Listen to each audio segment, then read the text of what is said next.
অত্যাধিক পরিশ্রম, ধৈর্য এবং অর্থের মিশ্রণে কিন্তু একটা খামার, পরিপূর্ণ খামার গড়ে ওঠে এবং একজন লোকের স্বপ্নের খামার গড়ে ওঠে। তো এই যে আজকে এই বাচ্চাটি দেখতে পাচ্ছেন, আমার গাভীটা 7 মাসের গাভ ছিল।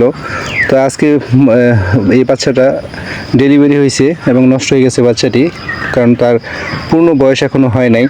তো আমরা কিন্তু অত্যাধিক পরিশ্রম করে একটা খামার গঠন করি। তো প্রতিটি খামারের একটি স্বপ্ন থাকে, সেই স্বপ্ন যদি এভাবে শেষ হয়ে যায়, তো জানি না আমার খামারের স্বপ্ন কি এখানে শেষ কিনা।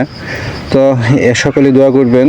আর হচ্ছে নিজের প্রয়োজনীয় বা ফ্যামিলির প্রয়োজনীয় জিনিস না কিনলে কিন্তু প্রতিটা লোকই তার খামারের বা গরুর জন্য খাবার, ওষুধপত্র টাইম টু টাইম রেডি রাখে। তো এই গাভীটা কিন্তু 2 দিন ধরে খাচ্ছে না, মানে কম খাচ্ছে আর কি। তো মনে করছিলাম হয়তো রুচির সমস্যা।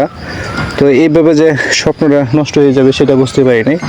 তো প্রিয় দর্শক, ভালো থাকবেন সকলে।